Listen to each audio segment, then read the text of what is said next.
కడప జిల్లా municipal workers union 5వ మహాసభలు వేడుకలా నిర్వహిస్తున్నట్లు ఏఐటీయూసీ మున్సిపల్ వర్కర్స్ యూనియన్ రాష్ట్ర ప్రధాన కార్యదర్శి పోరుమామిళ్ల సుబ్బరాయుడు పేర్కొన్నారు. ఈ సందర్భంగా ఆయన మాట్లాడుతూ ఈ మహాసభలు రాష్ట్రమంతా నిర్వహించి మున్సిపల్ మంత్రి నారాయణ నియోజకవర్గంలో మార్చి 16, 17, 18 తేదీల్లో ఈ మహాసభలు నిర్వహిస్తున్నామన్నారు. కూటమి ప్రభుత్వం వచ్చి 2 ఏళ్లు దాటుతున్నా మున్సిపల్ వర్కర్ సమస్యలు పరిష్కారం కాలేదన్నారు. పోరుమామిళ్ల సుబ్బరాయుడు ఏఐటీయూసీ అనుబంధ ఏపీ మున్సిపల్ వర్కర్స్ యూనియన్ రాష్ట్ర ప్రధాన కార్యదర్శి. నేడు కడప నగరంలో కడప జిల్లా 5వ ఏపీ మున్సిపల్ వర్కర్స్ యూనియన్ మహాసభలు జరుగుతూ ఉన్నాయి. ఈ మహాసభలు రేపు రాష్ట్రమంతా కూడా వీటిని నిర్వహించుకొనేసి ఈ మార్చి 16, 17, 18 తారీఖులలో మంత్రి ఇన్ఛార్జిగా ఉన్నటువంటి మున్సిపల్ శాఖ మంత్రి ఇన్ఛార్జిగా ఉన్నటువంటి నారాయణ గారి ఇలాకాలో రేపు పొద్దున్న రాజమండ్రిలో రాష్ట్ర మహాసభలు అనేవి నిర్వహిస్తూ ఉన్నాం. ఇవాళ కూటమి ప్రభుత్వం వచ్చిన తర్వాత 2 ఏళ్లుగా ఎటువంటి సమస్యలు కూడా పరిష్కారం కానటువంటి పరిస్థితి ఉంది. వీటిపైన దృష్టి సారించాల్సినటువంటి మంత్రి నారాయణ గారు మున్సిపల్ ఉద్యోగుల కార్మికుల సమస్యలపై దృష్టి సారించకుండా కేవలం అమరావతి క్యాపిటల్ దీనికోసమే అనేటువంటి దాంతో పనిచేస్తూ ఉన్నటువంటి పరిస్థితి. పర్యవసానంగా రాష్ట్ర వ్యాప్తంగా దాదాపు 10-15 వేల మంది రిటైర్డ్ అయిన కార్మికులు లేదా చనిపోయినటువంటి కార్మికులు వీళ్ళ స్థానాలలో కార్మికుల భర్తీ అనేటువంటిది లేకుండా పోయినటువంటి పరిస్థితి. రెండవది వీటికి సంబంధించినటువంటి పెండింగ్లో ఉన్నటువంటి బకాయిలు పిఆర్సీలు కావచ్చు, లేకపోతే ఇంకా 12వ పిఆర్సీ కావచ్చు, లేకపోతే ఇంకా వాటిని ప్రకటించనే లేనటువంటి పరిస్థితి. డిఏలను పైన 2 ఏళ్లుగా పోరాటం చేస్తే ఒక్క డిఏను నిన్న సంక్రాంతికి విడుదల చేశారు.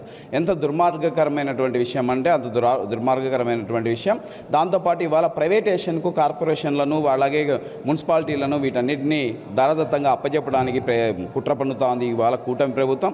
అందులో భాగంగానే ఇవాళ వర్క్ ఆఫ్ కాంట్రాక్ట్ పేరుతో 500 మంది కార్మికులను నెల్లూరు, విశాఖ, గుంటూరు తదితర చోట్ల డైలీ వేజ్ కిందికి కార్మికులను కేటాయించారు. అంటే శాశ్వత పని కార్మికులకు ఉండాల్సినటువంటి చోట ప్రజలకు అందించాల్సినటువంటి ప్రజారోగ్యంలో చాలా నిర్లక్ష్యం అనేటువంటిది ఇవాళ రాష్ట్ర ప్రభుత్వం వ్యవహరిస్తుంది. దీనిపైన రేపు జరగబోయేటువంటి రాష్ట్ర మహాసభలలో భవిష్యత్తు కార్యాచరణ కూడా నిర్ణయించి. గుంటి వేణుగోపాల్, ఏఐటీయూసీ జిల్లా అధ్యక్షులు, కడప. ఈరోజు ఏపీ మున్సిపల్ వర్కర్స్ యూనియన్ 5వ జిల్లా మహాసభలు కడపలో నిర్వహిస్తూ ఉన్నాం. ఈ సందర్భంగా ఈ మహాసభల్లో జిల్లాలో మున్సిపల్ కార్మికులు ఎదుర్కొంటున్నటువంటి సమస్యలపైన చర్చించుకొని భవిష్యత్ కార్యాచరణ రూపొందించుకోవడం జరుగుతుంది. అలాగే కేంద్రంలో ఉన్నటువంటి నరేంద్ర మోడీ, రాష్ట్రంలో ఉన్నటువంటి కూటమి ప్రభుత్వాలు 2 కార్మికులకు తీవ్రమైనటువంటి అన్యాయం చేస్తూ ఉన్నాయి. అనేక పోరాటాలు చేసి బలిదానాలతో సాధించుకున్నటువంటి 8 గంటల పని విధానాన్ని ఇవాళ 12 గంటల పని విధానంగా మార్చేటువంటి దానికి కేంద్ర ప్రభుత్వం రేపు ఏప్రిల్ 1వ తేదీ నుండి సన్నాహం అవుతూ ఉంది. దాన్ని ముందుగానే మన రాష్ట్ర ప్రభుత్వం కూడా అమలు చేసేదానికి సిద్ధమవుతూ ఉంది. ఈ 8 గంటల పని విధానాన్ని అమలు చేయాలని చెప్పేసి మేము డిమాండ్ చేస్తూ ఉన్నాం. అట్లాగే ఈ మొత్తం అవుట్సోర్సింగ్ కాంట్రాక్ట్ కార్మికులందరినీ పర్మనెంట్ చేయాలని, కనీస వేతన చట్టాన్ని అమలు చేసి వారికి 26,000 రూపాయలు వేతనం ఇవ్వాలని చెప్పేసి మేము డిమాండ్ చేస్తూ ఉన్నాం. మున్సిపల్ రంగంలో పనిచేసేటువంటి అన్ని విభాగాల్లోని కార్మికులను పర్మనెంట్ చేయాలని చెప్పేసి ఈ మహాసభల్లో చర్చించుకొని భవిష్యత్ కార్యాచరణ రూపొందిస్తామని చెప్పేసి తెలియజేస్తా ఉన్నాం.